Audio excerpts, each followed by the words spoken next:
Hello, listeners, and welcome back to our channel. I'm Storyteller. So, I hope that all of you are doing great and all of you are eager to learn something new. That's why today I am here with our new story. The Two Birds and the Sea. This is a very interesting and moralful story of Panchtantra. So before moving towards our story, if you like my voice or like this story, so please do subscribe to our channel. So now let's move towards it. A pair of Titaba birds, husband and wife, lived on a seashore. The female Titaba bird was expecting to lay eggs and raise a family.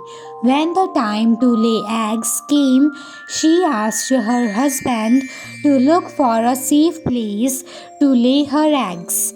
My dear, please look for some good and safe place for me to lay eggs, as it almost time for me to lay them. But the male Titaba bird said, Dearest, where in the world could be a better place than this seashore? Please lay your eggs here. She disagreed.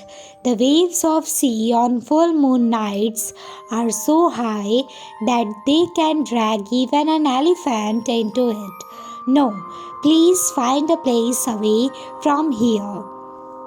The male Titaba bird laughed and insisted the sea would not even dare to do any harm to my children. Do not fear unnecessarily and lay eggs here without any worries. All the time the sea had been hearing this and thought, from a small bird as he, such impudence is not expected. I'll certainly take away his eggs to see what he does after that and teach him a lesson. Within a few days, the female Titaba bird laid her eggs in the seashore. Shortly afterward, when the birds went away in search of food, the sea started making waves. The waves became higher and higher till it swallowed the eggs into it. The birds returned later to find the nest empty. The female Titaba bird started weeping bitterly.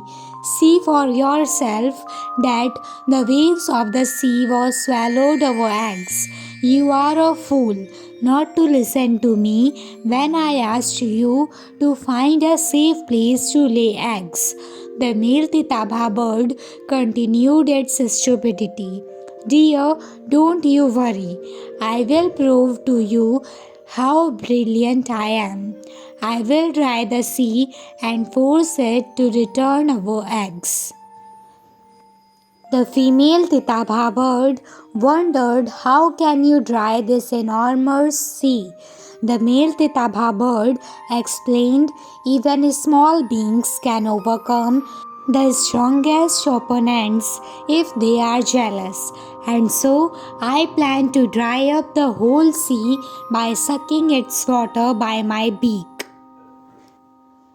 The wife argued, how can you suck the sea dry when rivers like the Gangas and Indus and hundreds of other rivers flow into it? There is no good in this blabbling. While the husband argued, I'll work day and night to suck all the water from the sea with my beak, which is as solid as iron. Man can succeed only after putting efforts. The female Titaba bird understood that she will not be able to convince him. Dear, there is no point in arguing.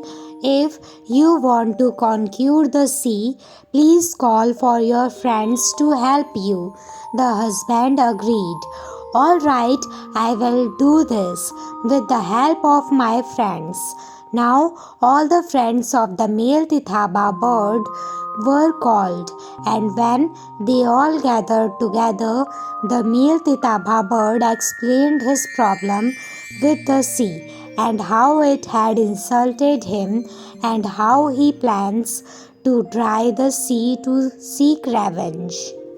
All the birds, the swan, crane, peacock, and other unanimously agreed that the task was impossible.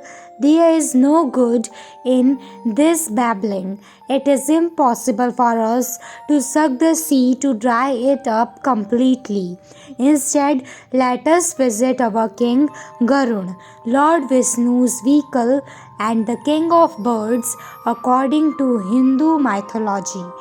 When he comes to know that we have been harassed by the sea, he will get angry and seek revenge.